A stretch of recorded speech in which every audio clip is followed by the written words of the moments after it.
بالله من الشيطان الرجيم. بسم الله الرحمن الرحيم. الحمد لله رب العالمين، والصلاة والسلام على أشرف المرسلين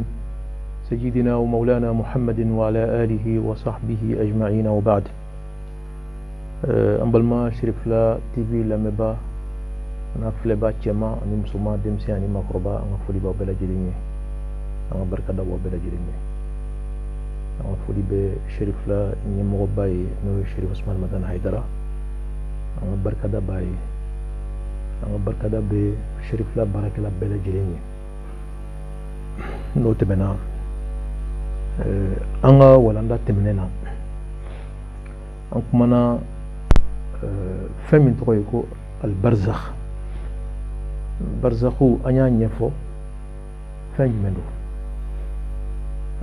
عندنا كنا لا برزخو يا عرب كاندي عربوك كان برزخو كوري فنج مني أنيو نيفو وكفى سلاميان نالي سلاميا كاللنيني مني برزخو لا وبرغانغا سلاميا كاللنيني دون أمدو قرآن كنو عندنا قرآن كنو قرآن ينفو برزخو كولا أنيو ناتي على كراك سنة الله صلى الله عليه وسلم على كراك ينفو برزخ كولا كفو كابينو دلو منبو سبتي حديثة كنمونا عندو دلو لا كولو دلو فنا ينفو donc hakilla anga walanda jora o yorola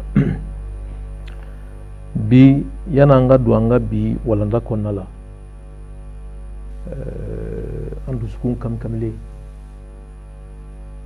amba fo inna lillahi wa inna ilayhi raji'un jofembe dafenye mama sonan nalima etseka bantalima andoke anan denge noy Cheikh Bouna Niangi ambe doke Cheikh Bouna Niangi demseni mi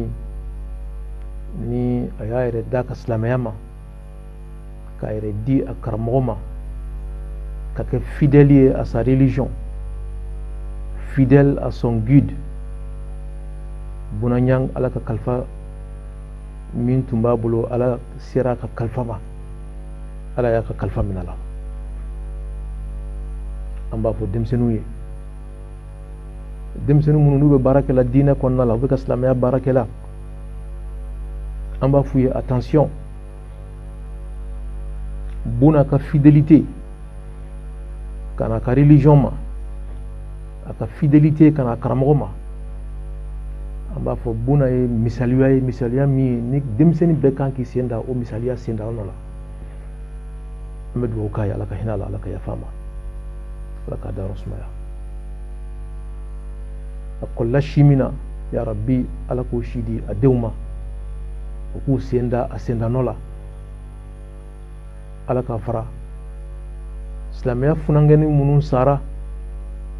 nu sara ka soro islamia drapeau bubolo ukembe ka korta sanfɛ Bouna fana sara ka soro islamia drapeau de babula kembe ka korta sanfɛ ala ka nulu don ro kelena ala ka fara ulukan ala ku belajelen fara ala kira Muhammad kan sallallahu alaihi wasallam ndoke ni andenke amedwa ukaye dante duwa mina amba foye ka fo ale ni nye on yera ni ko debi tade makono na tige ko nyuma ala ko noya ambela jelenye kuma nye bilati menen kofe antumbe kuma na barzakhu kan ni ambalmake ni andoke ni andenke ani an kanuba ani Sharif Usman Madan Haidara denke na kanuba anaka chebo no ye Alhaji Bouna Niangi ale fana aduna barzakhu konnala ango barzakhu yede dien nyenemanya kofe dien nyenemanya mi ni saya de ba ban ni saya dien nyenemanya ban hadamade mi ga dien nyenemanya ban ibe don yoro mina kati la sago yoro mina kati mara yoro mina yani kata se jodoma o nyenemanya mi no be diɲɛ ani lahara cɛ o ɲɛnamaya de bɛ wele ko barzakhu silamɛya ka faamuya la an denkɛ ni an dɔgɔkɛ ani an kanuba ani Cheikh Ousmane Madani Hadara kanuba ana denkɛ o donna o barzakhu de kɔnɔ sisan nɔ ala ka barzakhu sigi ala k'a kɛ lafiya ye k'a kɛ wasa ye k'a kɛ kunkɔrɔta ye an balimakɛ ni an dɔgɔkɛ ani an denkɛ ye ani an kanuba ye n'o ye Cheikh Bouna Niang ye o barzakhu min ni an bɛna kuma o de kan ko minnu bɛ dérouler barzakhu in kɔnɔna la olu kow est-ce que a bɛ ɲa maa ɲɛ ka da o ko dɔw kan wa walima a tɛ ɲa maa ɲɛ ka da o ko dɔw kan walima ni maa min donna o barzakhu kɔnɔ ka ban o tigi tununen y'o ye o tigi tɛ ye tuguni wa bi walanda ni ala sɔnna ma essentiellement a bɛna boli o de kan n'an sera ka min fɔ a la ni min ma se ka fɔ a la sigi nata la an da bɛ don o kuma la an y'a fɔ k'a fɔ kullu mawjudin fi hadha al-kawn fɛn fɛn n'o de bɛ an ka nin diɲɛ in kɔnɔna la fɛn fɛn n'o de bɛ ala ka sɔrɔ kɔnɔna la a kɛra diɲɛ in kɔnɔna ye walima a kɛra barzakhu kɔnɔna ye walima a kɛra lahara kɔnɔna ye fɛn fɛn n'o bɛ ala ka sɔrɔ kɔnɔna la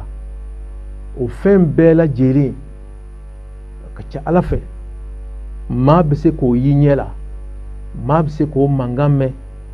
maa bɛ se ka sɔmi sɔrɔ o la fɛn fɛn n'o bɛ ala ka dali kɔnɔna la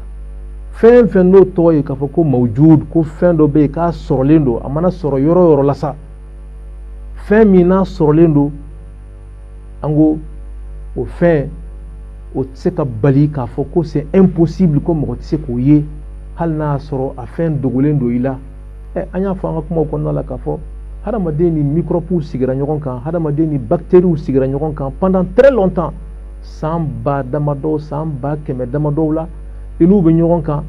olu b'u ka monde kɔnɔna la e b'i ka monde kɔnɔna la u bɛ yen nɔ e yɛrɛ bɛ yen nɔ mais ala tun kɛn bɛ ka dibi don aw ni ɲɔgɔn cɛ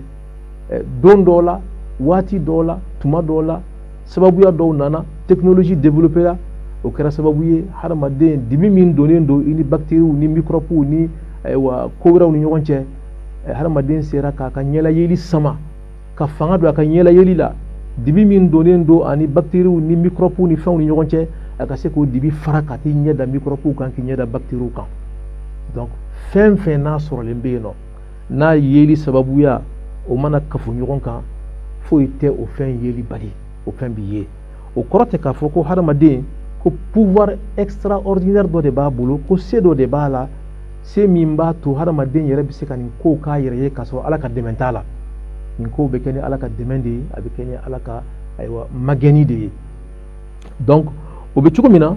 hadamaden ni mɛlɛkɛw b'u ka monde kɔnɔna la hadamaden b'a ka monde kɔnɔna la mais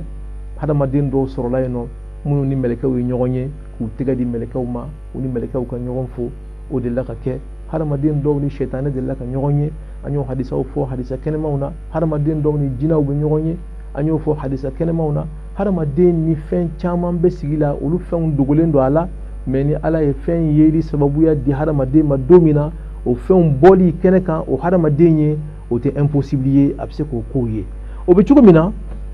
barzakhu ko fana b'o cogoya de la c'est un monde à part monde min don a bɛ yen nɔ ayiwa mɔgɔw b'a kɔnɔna la Seydina Adam fo ka taa bila alakira Muhammad la sallallahu alaihi wasallam maa maa bɛ yen nɔ n'o fatura kabini ala ye diɲɛ da fo ka se bi ma o maaw bɛɛ lajɛlen olu bɛɛ bɛ ɲɔgɔn sɔrɔ monde min kɔnɔna la o de tɔgɔ ye ko alam al barzakh barzakhu monde olu bɛɛ ye ɲɔgɔn sɔrɔ yen nɔ o barzakhu monde min ni olu bɛɛ ye ɲɔgɔn sɔrɔ yen nɔ est-ce que maa dɔ bɛ se ka fɛn dɔ ye o barzakhu kɔnɔna la wa k'a sɔrɔ a tigi ma taa lahara fɔlɔ walima maa dɔ bɛ barzakhu kɔnɔna la o tigi bɛ se ka ko dɔ kɛ diɲɛmɔgɔw ye wa k'i to barzakhu kɔnɔna la donc nin de ye leçon fila ye leçon fila min ni an y'a ayiwa an hakili jɔ a ko fɛ an bɛna ye k'a fɔ ja Cheikh Tijani y'a fɔli min kɛ k'a fɔ ko ale ni alakira ye ɲɔgɔn ye sallallahu alaihi wasallam ɲɛŋuɛ k'a sɔrɔ lahara taama y'a ale fanfɛla la an b'a dɔn k'a fɔ o ye ko ye ko min ni an b'a fɔ k'a fɔ maa bɛ se ka kala turu a kan fɛn min n'a bɛ se ka bɛn ɔ maa k'i to diɲɛ so kɔnɔna la ma min bɔra diɲɛ kɔnɔ ka taa lahara ka lahara ko kibariya dɔn n ka fɔ lahara ka barzakh ko kibariya dɔn ko min bɛ ka boli barzakh kɔnɔna la k'i to diɲɛ kɔnɔ ka kibariyaw dɔn est ce que o bɛ se ka kɛ wa an b'a fɔ k'a fɔ o bɛ se ka kɛ o tɛ impossible ye a ye na an ka na an ni alakira sallallahu alaihi wasallam an ka taa alakira ka hadisaw la an ka taa ka ɲɛnamaya la an ka taa k'a ye alakira est ce que alakira tun bɛ barzakh mɔgɔw ye wa walima tun tɛ barzakh mɔgɔw ye an bɛ kuma fɔlɔ min fɔ la o ye alakira ye kɛlɛ fɔlɔ min kɛ sallallahu alaihi wasallam n'o ye badiri kɛlɛ ye badiri kɛlɛ alakira ye kafiri minnu faga mushriku minnu sara badiri kɛlɛ la ni alakira yamaruya di k'a fɔ ko k'u su ta ka t'u bila badiri kɔlɔnkolon kɔnɔna la tuma min na kɛlɛ banna ni silamɛw ka victoire ye dugu jɛra alakira ye sahaba dɔw fara yɛrɛ kan ka taa senayala a taara senayala badiri kɛnɛ kan u taar'u jɔ badiri kɔlɔn da la badiri kɔlɔn min ni kafiri ɲɛmɔgɔw minnu tun bɛ kɛlɛ la a don ni sahabaw y'u faga n'u y'u su fara ɲɔgɔn kan k'a bila kɔlɔnkolon kɔnɔna la alakira y'i jɔ ka kuma u fɛ a ko ayiwa ala ye layidu min ta ne muhamadu ye ala y'a ka layidu dafa ala y'a ka layidu tiɲɛtigiya n b'aw fana ɲininka aw fana ka layidu bɛ cogo jumɛn na aw ni ala cɛla yali ala ye layidu min ta aw fana ye ala ye layidu tiɲɛtigiya wa Sayyidina Umar jɔlen tora alakira kɛrɛfɛ sallallahu alaihi wasallam ale dabali banna alakira b'i jɔ a bɛ kuma su fɛ i n'a fɔ mɔgɔ bɛ kuma ɲɛnɛma fɛ cogo min na a ko alakira ma a ko ninnu kɔni ninnu dɔw jifara ka ban ninnu tulo bɛ ka kuma la wa alakira ko a ma sallallahu alaihi wasallam ma anta bi asma' minhum e tulo da man di ka tɛmɛ ninnu kan ne bɛ ka min fɔ la ninnu tulo b'a la pɛrɛ ka tɛmɛ Sayyidina Umar kan nka u tɛ se k'i jaabi parce que jaabili bɛ kɛ ni nɛn de ye nin tɛ nɛn ka monde ye nin ye nin ka monde de ye donc u tɛ se k'i jaabi mais u tulo bɛ n ka kuma la o ye dalilu ye fɔlɔ k'a fɔ mushriku kafiri min ni a tɛ ala dɔn n'a banna ala la n'a ye ala kɛlɛ ka kɛ ala jugu ye hali n'o sara o bɛ taa lamara yɔrɔ min na a bɛ taa lamara yɔrɔ la yɔrɔ min tɔgɔ ye ko barzakhu a bɛ mara yɔrɔ min na o ye barzakhu ala duguma yɔrɔw ye ala lajaba yɔrɔw ye ala yɔrɔ fɛgɛmaniw ye ala yɔrɔ dɔgɔmaniw ye a bɛ taa mara o yɔrɔ de la mais a bɛ mara yɔrɔ min na kɔni nin bɛ yen nɔ ni min ni fɛn fɛn bɛ kɛ an ka diɲɛ in kɔnɔna la a tigi ɲɛ b'a la a b'a ye a b'a faamuya a b'a dɔn o de kosɔn alakira ye kuma adresse la sallallahu alaihi wasallam o ye mushriku min n'a tɛ seli mushriku min n'a tɛ ala dɔn mushriku min n'a kɛra ala jugu ye n'a sara a bɛ taa don yɔrɔ min na o ye su bɛɛ bɛ taa mara yɔrɔ min na nin bɛɛ bɛ taa mara yɔrɔ min na n'o ye barzakhu ye ale fana bɛ to barzakhu de kɔnɔna la donc n kɛra silamɛ ye n ma kɛ silamɛ ye o tɛ o barzakhu donni bali bɛɛ bɛ mara barzakhu kɔnɔna la mais bɛɛ fana ka place b'i bolo dɔw bɛ taa sigi a quartier populaire la dɔw bɛ taa sigi a quartier résidentiel la dɔw bɛ taa sigi ayiwa a palais yanfanw fɛ donc ko b'o cogo de la maa minnu b'a sigiyɔrɔbaw la n'u b'a palais yanfanw fɛ n'u bɛ a kobaw la o ye nabi ɲumanw ni kiraw ni alakira muhamadu ye sallallahu alaihi wasallam minnu b'a quartier seerelenw na quartier degunenw na quartier nɔgɔlenw na minnu b'a quartier populaire la o ye ayiwa kafiriw ni mushrikuw ni silamɛ minnu b'a la n'u ka baara ma ɲa ko b'o cogo de la donc nin ye dalilu kelen ye dalilu min b'a jira k'a fɔ barzakhu kɔnɔna tiɲɛ don ni tiɲɛ tun tɛ alakira k'a jɔ ka kuma u fɛ ka tila k'a f'u ɲɛna k'a fɔ ko u tulo b'ale ka kumakan na u b'ale ka kuma mɛn la pɛrɛ u b'a mɛn ka tɛmɛ Sayyidina Umar ni sahaba minnu jɔlen don alakira kɛrɛfɛ sallallahu alaihi wasallam ni n'a y'a sɔrɔ ɲɛnɛmaya tun tɛ yen nɔ o tuma alakira a bɛ nin kuma in fɔ kun tɛ nin kuma in na donc hakili la nin ye dalilu kelen ye dalilu min n'o b'a jira k'a fɔ ko barzakhu ko b'a kɔnɔ o maa bɛ se k'i to diɲɛ kɔnɔ yan nɔ ka barzakhu ko kibariya ka bɔ a kalama i n'a fɔ alakira bɔra ninnu ka kibariya kalama cogo min na sallallahu alaihi wasallam dalilu filanan ye fɛn min ye ni waati y'an permettre an ka se ka kuma o dalilu kan o ye alakira sallallahu alaihi wasallam a ka jɔnkɛ dɔ tun bɛ yen nɔ Abu Muwayhiba a taara o nɔfɛ sufɛ ka taa nɔfɛ sufɛ a ko Abu Muwayhiba a ko bɔ i ka taa yafa ɲini bɔ i ka yafa ɲini yɛrɛ ye ala ye ci bila n ma sɔrɔ ka fo manga bo ngata baqi kabru dona no ya alakira ka sahaba be dun kabru do mina ako alako ngata yino ngata ya fadeli baqi kabru do mo hoye o kuma na ngata nyogon fe anga ji anga to baraka nyogon fe alakira sere kabru dona alakira mi afolla kamunge ako assalamu alaikum ya ahl al baqiya ako baqi kabru don dabaw baqi kabru don furew munun dalembe yanno ako nga foli bawye nga barka da bawye ako aw ko ni shira cugo mina bi aw shira shi cugo nyumana ako tare be awye aw da cugo kain aw shi cugo kain ayaw jangamu aw ka dalila yanno nga aw munun be aw kofe yanno ako fitne woni balawu o de kunshinen do aw mayina fo sudi bi kri sudi bi fin fitne de be ka caya fitne do be boyo do be na tellement que fitne tonendo an kayano faye dibi tiga anye koro anye te foyi la bilen tuguni ambe balula dibi de konnala balma be se ka balma faga teri be se ka teri faga muso be se ka che faga che be se ka muso faga kabiraw yera dama be se ka kari nyogona sigi nyogon be se ka nyogon faga parce que ma shinyete ma shika hakela tuguni o de dibi nkoro yodi ako ambe dibi de la no dibi mi ni a daminɛ a n'a laban a daminɛ n'a laban tugulen don ɲɔgɔn na a ko kuma kɔrɔ ye di o kɔrɔ ye daminɛ t'a la laban t'a la dibi min don dibi dumelen don vraiment an b'o dibi de kɔnɔ yan nɔ alakira y'o fɔ sallallahu alayhi wa sallama n'a y'a sɔrɔ k'a fɔ ko fɛnw don k'u tɛ kuma mɛn ko fɛnw de don k'u sara k'a banna ko foyi tɛ yen tuguni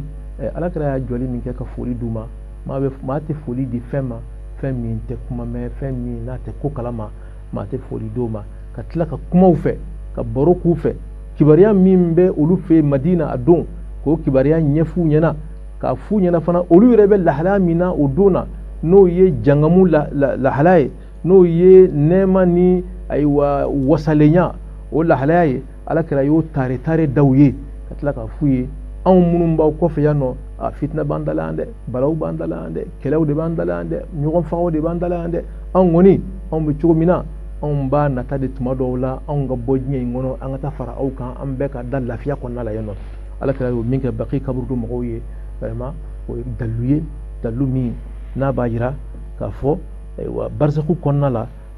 maa bɛ se k'i to diɲɛ kɔnɔna la yan nɔ ka barzaku kibariya ko k'o faamuya donc dalu sabanan min n'o b'an bolo n'o b'a jira k'a fɔ maa bɛ se k'i to diɲɛ kɔnɔ yan nɔ ka barzaku ko kibariya ka bɔ a kalama o ye alakira Muhammad sallallahu alayhi wa sallam don dɔ Zayd ibn Thabit de y'a fɔ a bɛ Muslim kɔnɔna la k'a fɔ ale ni alakira bɔra sallallahu alayhi wa sallama u taara u senna yala u donna jardin dɔ kɔnɔ jardin min ni o ye Bani Najjar olu ka jardin kɔnɔna ye alakira tun sigilen don a ka sofali sanfɛ sallallahu alayhi wa sallama u bɛ taama la jardin kɔnɔna la min kɛ sofali a barila ka muruti f'a bɛ ɲini ka alakira fili ka bɔ a sanfɛ o kɛra min kɛ alakira ko Zaidu ma a ko yan ɲɛ bɛ kaburu dɔw la yan nɔ a ko nin ye jɔn ni jɔn kaburu ye a ko mɔgɔ bɛ yan mɔgɔ min bɛ nin kaburu tigi dɔn wa dɔ k'u la a ko ne b'a dɔn a ko ninnu ye mushriku de ye u sara mushrikuya la olu kaburu de don alakira ko ma sallallahu alaihi wasallam a ko innakum a ko nin manton ale ka nin manton a kafiru a mushriku a ko ala b'u ɲangata u kaburu kɔnɔna la parce que alakira ye ɲangata de ye kaburu kɔnɔ o yɔrɔ la fali fana ye ɲangata ye parce que o de y'a to fali murutira alakira ko nin manton minnu ma sɔn ala ye n'u ma sɔn ni Muhammadu ye sallallahu alaihi wasallam n'u sara mushrikuya kan u sara kafiriya kan a ko olu mantonw ala b'u ɲangata u kaburu kɔnɔna la alakira ko ma sallallahu alaihi wasallam a ko nin tun tɛ siran ni ne Muhammadu tun tɛ siran k'a fɔ aw kana siran ka aw ka su yɛrɛ don ne tun na ala deli sisan nɔ ala ka ne Muhammadu ɲɛ bɛ min na nin kaburu ninnu kɔnɔna la ɲangata la n tun bɛ ala deli ala k'o kaburu kɔnɔna ɲangata yira aw fana la mais n'aw y'a ye aw tɛ se k'a supporter n'aw y'a ye lala aw bɛ siran k'aw ka su yɛrɛ don tuguni o de y'a to n ma ala deli ala ka a yira aw la donc ça veut dire que alakira bɛ se k'i to diɲɛ in kɔnɔ yan nɔ ko min bɛ ka boli kaburu kɔnɔna la ko min bɛ ka boli barzaku monde kɔnɔna la alakira bɛ bɔ a kalama k'a sɔrɔ a bɛ diɲɛ in kɔnɔna la sallallahu alayhi wa sallam donc nin ye dalu ye dalu wɛrɛ min b'a jira k'a fɔ maa bɛ se k'i to diɲɛ kɔnɔna la yan nɔ fɛn min bɛ ka boli dans l'autre monde n'o ye barzakhu kɔnɔna ye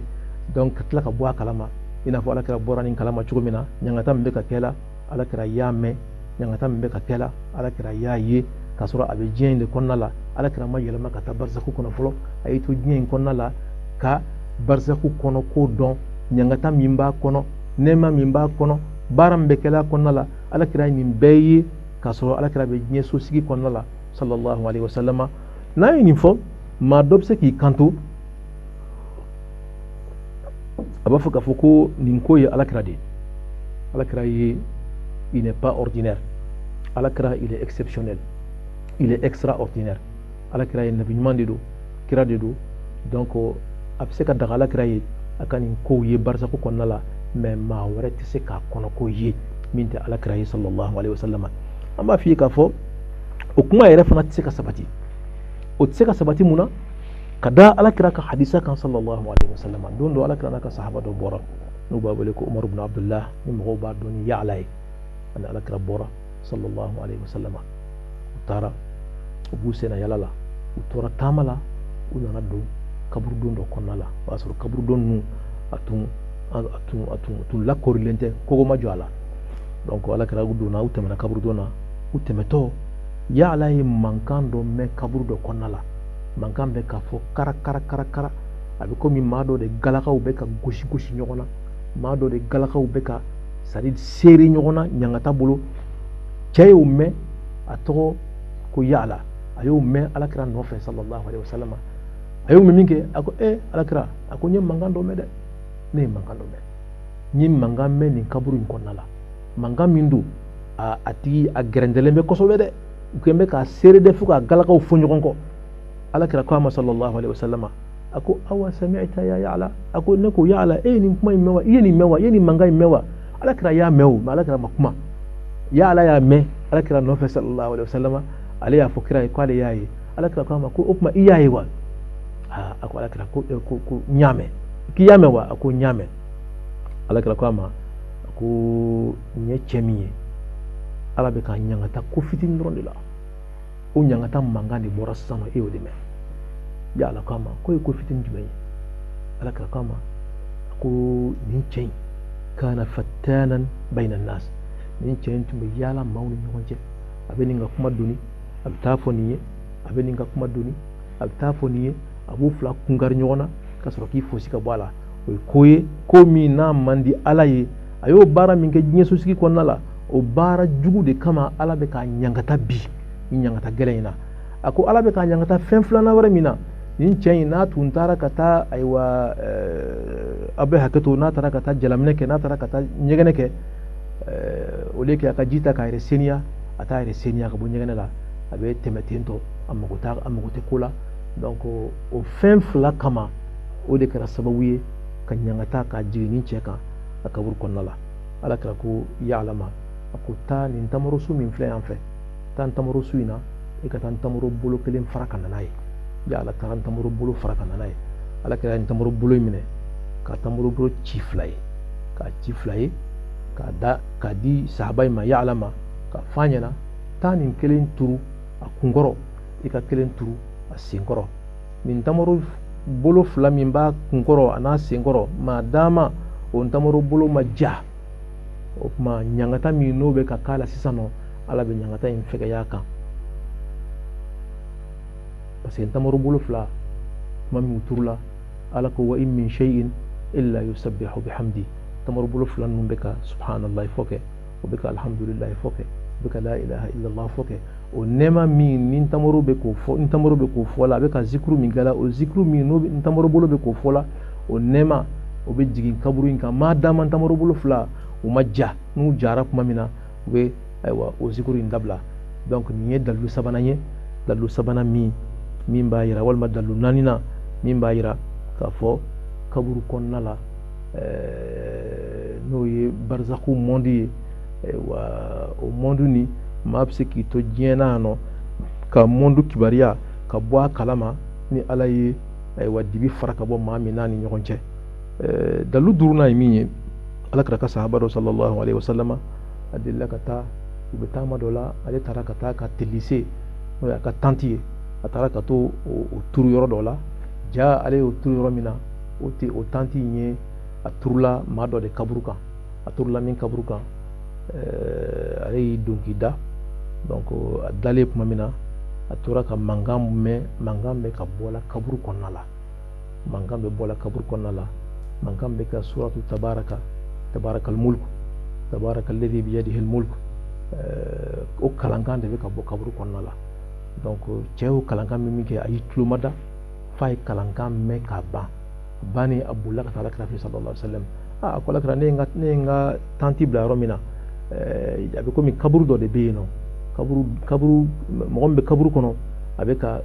kuranɛ kalan a bɛ ka suratu tabaraka de kalan na ne yɛrɛ tulo ye kalankan mɛn alakira ko sallallahu alaihi wasallam a ko innaha almani'a wa innaha almunjiya nin de ye suran ye n'a bɛ maa bali ɲangata ma nin de ye suran ye n'a bɛ maa kisi ka bɔ kaburu kɔnɔna ɲangata ma ni maa min dumɛna kalanni ka diɲɛ kɔnɔ yan nɔ a ka ca ala fɛ kaburu kɔnɔna ɲangata ala b'i kisi o ma nin ye dalu damadɔ ye dalu damadɔ min n'a b'a yira n na k'a fɔ maa bɛ se k'i to diɲɛ sosigi kɔnɔna la ka bɔ barisaku kɔnɔna kibaruyaw kalama a dɔw kɛra alakira la sallallahu alaihi wasallam a dɔw kɛra a ka sahabaw la a dɔw kɛra maa wɛrɛw la minnu tɛ hali sahabaw ye nin ye ayiwa nin sigi nin y'a kun fɔlɔ ye an b'a ɲini ala fɛ ya rabbal alamin sigi kun filanan min bɛna n'an bɛna kuma o fana kɔnɔna la